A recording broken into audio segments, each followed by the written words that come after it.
नमस्कार, मैं हूं अंकुर और आप देख रहे हैं सत्य हिंदी का न्यूज बुलेटिन। एक नजर अब तक की सुर्खियों पर।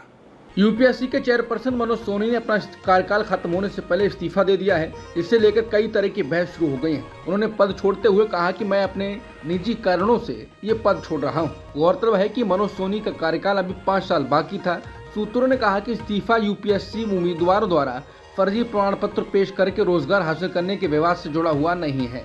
मनोज सोनी को प्रधानमंत्री मोदी का करीबी माना जाता है। ये मोदी ही थे जिन्होंने 2005 में उन्हें वडोदरा के प्रसिद्ध एमएस विश्वविद्यालय के कुलपति के रूप में चुना था, जब वो सिर्फ 40 वर्ष के थे।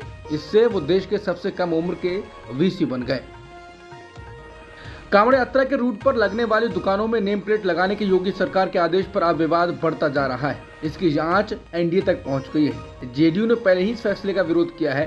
चिराग पासवान ने भी फैसले का विरोध किया है और उत्तर प्रदेश में आरएलडी ने भी इसका विरोध किया है। अब आरएलडी ने कहा है कि वो इस मुद्दे पर मुख्यमंत्री योगी आदित्यनाथ से मिलेंगे और केंद्र से भी इस मुद्दे पर चर्चा करेंगे। आरएलडी के राष्ट्रीय सचिव अनुपम मिश्रा ने कहा कि सबसे पहले हमारी पार्टी का रुख यह है कि अगर कोई फैसला लिया जाता है जिसका असर लोगों के बड़े वर्ग पर पड़ता है तो सरकार को इस पर विचार करना चाहिए। उन्होंने कहा कि अगर इसे लागू करना है तो इसे शाकाहारी और मांसाहारी में विभाजित किया जाना चाहिए, जिसमें लाल या हरे रंग के चिन्ह हों, जैसे कि खाद्य पैकेट पर होते हैं। हमारे देश में विभिन्न समुदायों के लोग रहते हैं और सद्भाव बनाए रखना चाहिए।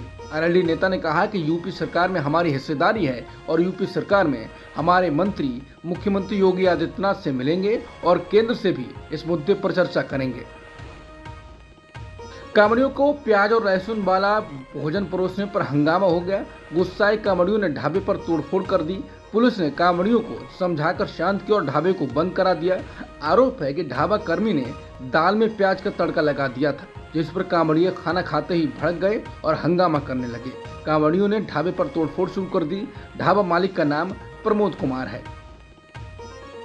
शिक्षक और लेखक विकास दिव्य कीर्ति का एएनआई पर इंटरव्यू किया गया है। इसमें इंटरव्यू की एक क्लिप काट के एएनआई ने लगाई है। इसमें दिव्य कीर्ति कहते हैं कि राहुल से अब उम्मीद मुझे ठीक ठाक है।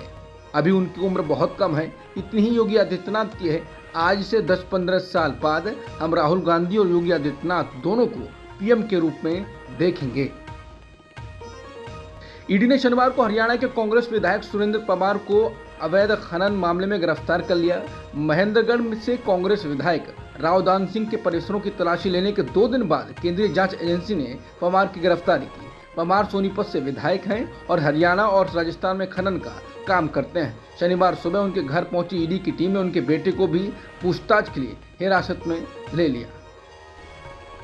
दिल्ली में एक बार फिर से मुख्यमंत्री अरविंद केजरीवाल को लेकर उपराज्यपाल और आम आदमी पार्टी की सरकार के बीच तलवार खिंच गई है। उपराज्यपाल वीके सक्सेना ने दिल्ली के मुख्य सचिव नरेश कुमार को चिट्ठी लिखी है, जिसमें उन्होंने आरोप लगाया है कि केजरीवाल जेल में डाइट का पालन नहीं कर रहे हैं और ना ही दवाइयां ले रहे हैं। वहीं आपने कहा है कि अगर एलजी को बीमारी के बारे में मालूम नहीं है तो उन्हें ऐसी चिट्ठी नहीं लिखनी चाहिए। दिल्ली सरकार में मंत्री और आम आदमी पार्टी के वरिष्ठ नेता अतिशी ने केजरीवाल की सेहत को लेकर बीजेपी पर निशाना साधा। उन्होंने बड़ा दावा करते हुए कहा कि बीजेपी केजरीवाल को मारने की साजिश रच रही है। दिल्ली सीएम का शुगर लेवल 8 से ज्यादा बार 50 से नीचे आया है। आतिश ने डर जताते हुए कहा कि केजरीवाल के कोमा में जाने का खतरा है। ऐसी स्थिति में ब्रेन स्ट्रोक का भी खतरा हो सकता है। उपराज्यपाल की चिट्ठी को लेकर आपके राज्यसभा सांसद संजय सिंह भी उन पर हमलावर हुए। उन्होंने कहा कि जब एलजी को केजरीवाल की बीमारी के बारे में मालूम नहीं है तो फिर उन्हें ऐसी चिट्ठी नहीं लिखनी चाहिए। संजय सिंह ने एक्स पर लिखा, ये क्या मजाक कर रहे हैं एलजी साहब? क्या कोई आदमी खुद ही रात में शुगर कम करेगा, जो कि बहुत खतरनाक है? एलजी साहब, बीमारी के बारे में पता नहीं तो आपको ऐसा लेटर नहीं लिखना चाहिए। ईश्वर ना करे कभी आपके साथ ऐसा समय आए। वायुसेना उप प्रमुख एयर मार्शल एपी सिंह ने शुक्रवार को कहा कि आत्मनिर्भरता सिर्फ एक शब्द नहीं है, ये एक ऐसी चीज है जिसमें सभी हितधारकों को अपना दिल और आत्मा लगाने की जरूरत है। उन्होंने इस बात पर भी जोर दिया कि ये आत्मनिर्भरता देश की रक्षा की कीमत पर नहीं हो सकती।